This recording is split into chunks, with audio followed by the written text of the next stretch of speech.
السلام علیکم۔ سنتے ہیں آج اس بدنصیب ماں کا عبرتناک قصہ جس نے جادو کی کتابیں پڑھ پڑھ کر انجانے میں ایک جن قابو کر لیا۔ میری ماں کی ذرا سی بے احتیاطی میری بڑی بہن کی موت کا سبب بن گئی۔ گھر میں ماتم تھا، میری جوان بہن مر گئی تھی، ہم بہنیں پھوٹ پھوٹ کر رو رہی تھیں۔ گھر میں تمام رشتہ دار اکٹھا تھے، امی ساکت و جامد خاموشی سے بیٹھی تھیں جیسے وہ پتھر کی ہو گئی ہیں۔ یہ سراسر میری امی کی غلطی تھی جس کا خمیازہ ان کی اولاد کو بھگتنا پڑ رہا تھا۔ اولاد کی تکلیف والدین کے لیے سب سے بڑی آزمائش ہوتی ہے۔ میری والدہ کا تعلق ایک مذہبی گھرانے سے تھا۔ امی نے میٹرک تک تعلیم حاصل کی تھی۔ میٹرک کرنے کے بعد وہ گھر میں فارغ بیٹھی تھیں کہ امی کو نہ جانے کہاں سے عملیات کا شوق اٹھا۔ اپنے چھوٹے بھائی کو پیسے دے کر 5-6 عملیات کی کتابیں منگوا کر پڑھنا شروع کر دیں۔ نہ صرف پڑھیں بلکہ ان کتابوں میں دیے گئے عمل بھی کرنے لگیں، کسی عامل سے اجازت لیے بغیر۔ اس طرح کے عملیات کا کیا نتیجہ ہوگا پھر؟ یہ انہوں نے تو سوچا ہی نہ تھا۔ امی کے کسی ایک ٹوٹے پھوٹے عمل نے کسی جن کو قابو میں کر لیا تھا، لیکن اس بات سے امی لا علم تھی۔ وہ ایک لمبا تڑنگا کالا مرد تھا جس طرح حبشی ہوتے ہیں، بالکل حبشیوں والے اس کے نین نقشے تھے۔ امی چونکہ نماز روزے کی پابند تھی، نانا نانی ماموں گھر کے تمام لوگ نماز روزے کی سختی سے پابندی کرتے تھے۔ شاید یہی وجہ تھی کہ اس نے امی کو کبھی کوئی نقصان نہیں پہنچایا تھا۔ امی بتاتی ہیں کہ وہ امی کو کبھی دیوار پر چپکا نظر آتا تھا، کبھی صحن میں بندھی رسی پر الٹا لٹکا نظر آتا تھا، کبھی درختوں کے ساتھ الٹا لٹکا ہوتا تھا۔ اس طرح کی مخلوقات کو اپنے قابو کرنے کے لیے جب کوئی عمل کیا جاتا ہے تو مہینہ 15 دن پہلے جمالی یا جلالی پرہیز کیا جاتا ہے۔ جمالی پرہیز کا مطلب ہوتا ہے کہ لہسن، پیاز، انڈا، مچھلی سے پرہیز کرنا، جبکہ جلالی پرہیز بہت سخت ہوتا ہے۔ اس میں صرف دودھ پی سکتے ہیں یا چنے کھا سکتے ہیں، مگر بہت خیال کے ساتھ کہ اگر دودھ کے ساتھ کوئی مکھی، مچھر یا کوئی اور کیڑا اندر چلا گیا یا چنے کے ساتھ کوئی گھن کھا لیا تو یہ پرہیز ٹوٹ جاتا ہے اور پھر نئے سرے سے پرہیز کرنا ہوتا ہے۔ نماز اول وقت ادا کرنی ہوتی ہے اور تمام مکروہات سے پرہیز لازمی ہوتا ہے، یعنی عملیات کے ذریعے کسی جن کو اپنے قبضے میں کرنا، جس کو کہتے ہیں موکل کو قبضے میں کرنا، بڑا جان جوکھم کا کام ہوتا ہے۔ جب عامل اپنے عمل میں کامیاب ہو جاتا ہے تو جنات یا موکلوں کے حاضر ہونے پر حضرت سلیمان علیہ السلام کی قسم دے کر وعدہ لیا جاتا ہے کہ وہ کسی کو کوئی نقصان نہیں پہنچائے گا اور بلانے کے وقت ہی حاضر ہوگا۔ مگر امی تو یہ چیزیں سرے سے جانتی ہی نہیں تھیں کہ ان کے کون سے عمل سے وہ جن حاضر ہوا ہے۔ خوف اسی بات کا تھا کہ یہ حبشی جن کسی بھی وعدے اور قسم کا پابند نہ تھا۔ نانا نانی نے امی کے معاملے میں کبھی کسی عامل کی مدد نہیں لی۔ نانا کا خیال تھا کہ یہ امی کا وہم ہے، جبکہ امی تمام قصہ نانا کو سنا چکی تھی۔ وہ امی کے علاوہ کبھی کسی کو نظر نہیں آتا تھا۔ نانا کو لگا کہ ان تمام مسائل کا حل امی کی شادی ہے۔ نانا نے مناسب رشتہ دیکھ کر امی کی شادی کر دی۔ ابو بھی مکمل مذہبی تھے۔ امی نے ابو کو اس سارے واقعے سے لا علم رکھا۔ شادی کے بعد بھی وہ حبشی امی کو نظر آتا رہا۔ پتہ نہیں وہ امی سے کیا چاہتا تھا، اس نے کبھی امی سے کوئی بات نہیں کی تھی۔ امی بھی اب اس کی عادی ہو گئی تھی اور اب اسے دیکھ کر امی خوفزدہ نہیں ہوتی تھی۔ وقت گزرنے کے ساتھ ساتھ امی 4 بیٹیوں کی اور 1 بیٹے کی ماں بن چکی تھی، مگر وہ اب بھی حبشی کو اکثر کبھی الٹا لٹکا دیکھتی تھی، کبھی دیوار سے چپکا دیکھتی۔ وقت پر لگا کر اڑتا رہا۔ 4 بیٹیاں جوان ہو گئی تھیں۔ اچانک ایک دن وہ ہو گیا جس کا ڈر تھا۔ بڑی باجی خوشی کو وہ حبشی دیوار پر چپکا نظر آیا۔ باجی چیخ مار کر بے ہوش ہو گئی۔ باجی کی چیخ سے سب گھر والے ان کے ارد گرد جمع ہو گئے۔ امی باجی کے منہ پر پانی کے چھینٹے مارنے لگیں۔ بیٹا ہوش میں آؤ، کیا ہو گیا ہے تمہیں؟ خوشی باجی نے آنکھیں کھولی تو ان کی آنکھیں خوف سے پھٹی ہوئی تھیں۔ وہ کچھ بولنے کی کوشش کرنے لگیں مگر الفاظ زبان کا ساتھ نہیں دے رہے تھے۔ وہ انگلی سے ایک طرف اشارہ کر رہی تھیں، آدمی، آدمی، کالا آدمی۔ امی تو ساری بات سمجھ گئیں۔ امی باجی پر کبھی آیت الکرسی، کبھی درود شریف، کبھی چاروں کل پڑھ پڑھ کر پھونکنے لگیں۔ ابو بھی آ گئے۔ باجی کو ڈاکٹروں کو دکھایا مگر کوئی فرق نہ پڑا۔ باجی دن بدن کمزور ہوتی گئی۔ باجی امی کو بتاتی کہ وہ حبشی جن رات کو باجی پر پوری طرح حاوی ہو جاتا ہے۔ باجی چاہتے ہوئے بھی ہل نہیں سکتی اور وہ ان کے ساتھ ایسی حرکتیں کرتا ہے جیسے شوہر اپنی بیوی کے ساتھ۔ ہر 2 راتوں کے بعد جن کے چھوٹے چھوٹے کالے بچے پیدا ہوتے ہیں جو پیدا ہوتے ہی غائب ہو جاتے ہیں۔ باجی ہر وقت خوفزدہ رہتی تھی۔ اب امی کو سمجھ آیا کہ باجی دن بدن کمزور کیوں ہوتی جا رہی ہیں۔ امی خود ہی دم درود کرتی رہی لیکن ساری حقیقت سے نہ کبھی ابو کو آگاہ کیا اور نہ کسی عامل کی مدد لی، کیونکہ اس طرح امی کا اپنا راز فاش ہو جاتا۔ یہ مصیبت تو امی کی بلائی ہوئی تھی۔ امی کی خام خیالی تھی کہ وہ کالا حبشی باجی کو کوئی نقصان نہیں پہنچائے گا۔ باجی تو تنہا تنہا رہنے لگی، بات بھی بہت کم کرتی تھی۔ ہر وقت روتی رہتی تھی اور کہتی تھی کہ امی میں بہت تکلیف میں ہوں۔ پھر ایک دن باجی نے زندگی کا ساتھ چھوڑ دیا۔ باجی کی اچانک موت نے امی کو ادمرا کر دیا۔ امی کو یہ اندازہ نہ تھا کہ باجی مر جائیں گی۔ وہ کھیل جو باجی کے ساتھ کھیلا جا رہا تھا، وہ کھیل کالا حبشی اب میرے دوسرے نمبر کی بہن عرشی سے کھیلنے لگا۔ جو حالت باجی کی تھی، اب وہ حال عرشی کا ہو گیا تھا۔ عرشی مجھ سے بڑی تھی۔ عرشی نے بتایا کہ وہ کالا حبشی رات کو میرے پاس آ جاتا ہے۔ وہ میرے ساتھ وہی حرکتیں کرتا ہے جو ایک شوہر اپنی بیوی کے ساتھ کرتا ہے۔ جب وہ میرے پاس سے ہٹتا ہے تو میرا پیٹ پھول جاتا ہے، اور 2 دن کے بعد رات سے لے کر صبح نماز فجر سے پہلے تک اس حبشی کی شکل کے ڈھیروں بچے پیدا ہوتے ہیں۔ ہر رات کے اس عمل سے عرشی کمزور ہوتی چلی گئی۔ میں نے اماں کو بتایا تو اماں نے کہا یہی حال اس نے تمہاری بڑی بہن کا بھی کیا تھا۔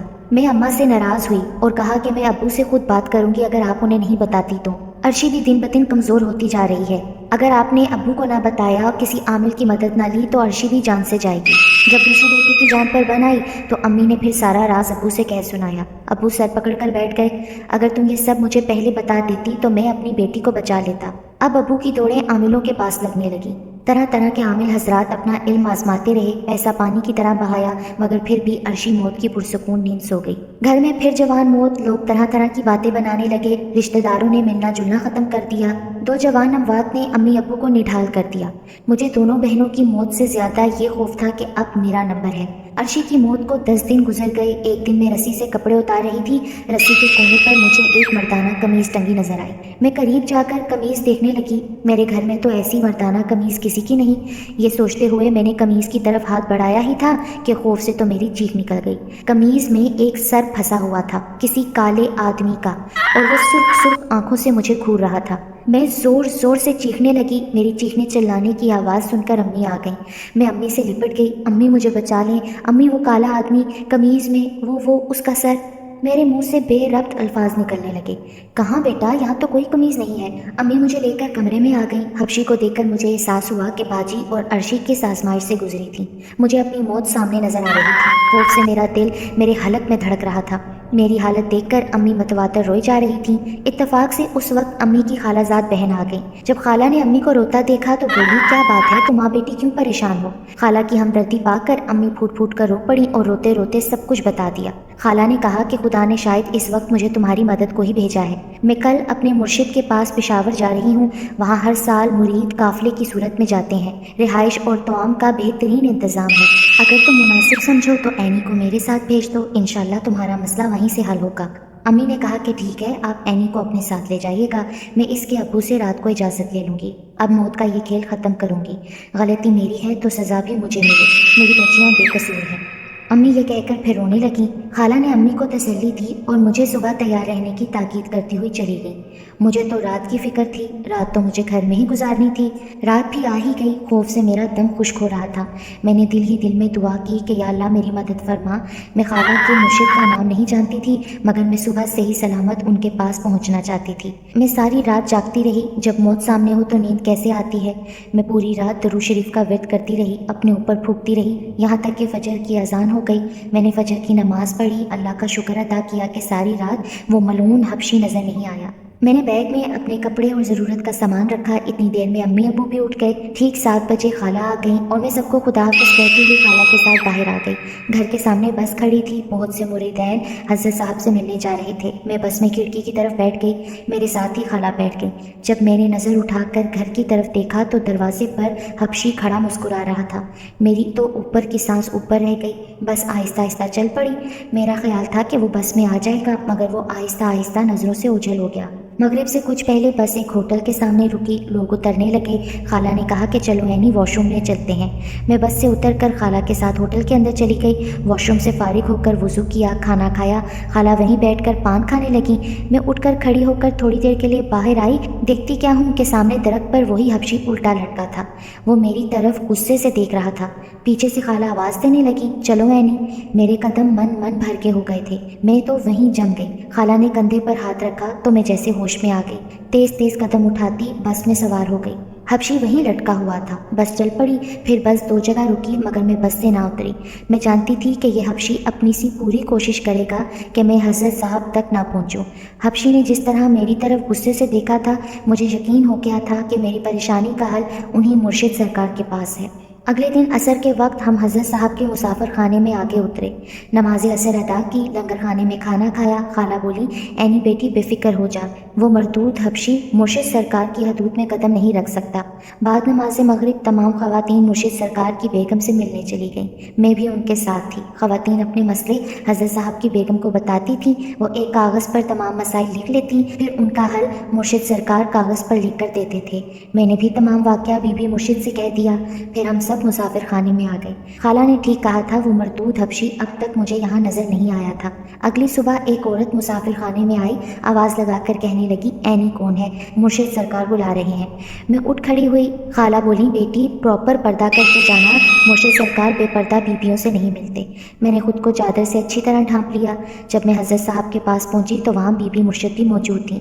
بی بی مرشد نے مجھے بیٹھنے کا اشارہ کیا، میں وہیں زمین پر بیٹھ گئی۔ پھر مرشد صاحب مجھ سے مخاطب ہوئے، بی بی نے مجھے آپ کا مسئلہ بتایا ہے، اب آپ کچھ کہیں گی؟ میں اپنے دونوں بے قصور بہنوں کی موت کا بتاتے ہوئے رو پڑی۔ حضرت صاحب بولے، ابھی اس کو بلائے لیتے ہیں، میں خود اس سے معلوم کرتا ہوں کہ وہ کیوں تم لوگوں کے پیچھے پڑا ہے۔ حضرت صاحب نے آنکھیں بند کی، پھر چند سیکنڈ بعد اچانک آنکھیں کھول دیں، حیرت سے بولے، یہ تو مسلمان جن ہے، پھر اس طرح کی حرکت کیسے کر سکتا ہے؟ پھر حضرت منہ ہی منہ میں کچھ پڑھنے لگے۔ کچھ دیر بعد وہ کالا حبشی مرشد صاحب کے سامنے کھڑا تھا۔ مرشد صاحب نے گرجدار آواز میں کہا، بیٹھ جا، تو وہ فوراً بیٹھ گیا۔ اس کی نظریں نیچے تھیں۔ مرشد سرکار بولے، کیوں اس خاندان کے پیچھے پڑا ہے؟ مسلمان ہوتے ہوئے دوسرے مسلمان کو تنگ کرتا ہے۔ حبشی بولا کہ اس لڑکی کی ماں نے مجھے اپنے عمل سے قبضے میں کیا۔ آپ تو جانتے ہیں میرے عمل میں جلالی پرہیز کیا جاتا ہے، اور یہ عمل ایک چراغ کو سامنے رکھ کر کیا جاتا ہے۔ مجھے بلانے کے لیے چراغ جلایا جاتا ہے، واپس بھیجنے کے لیے چراغ گل کر دیا جاتا ہے۔ میں یہاں اپنے قبیلے سے دور، اپنی بیوی بچوں سے دور قید میں ہوں، وہ نہ مجھ سے کوئی کام لیتی ہے اور نہ مجھے آزاد کرتی ہے۔ مرشد بولے، تو ان بچیوں کے پیچھے کیوں پڑا ہے؟ قصور تو ان کی ماں کا ہے جس نے تجھے اپنے عمل سے حاضر کیا، تو نے ان کی ماں کو نقصان کیوں نہ پہنچایا؟ تو وہ جن بولنے لگا، اس کی ماں کا نام ہی دو دھاری تلوار ہے، بھلا میں زینب فاطمہ نامی اس کی ماں کو کس طرح نقصان پہنچا سکتا ہوں؟ پھر مرشد بولے، اب تو کیا چاہتا ہے؟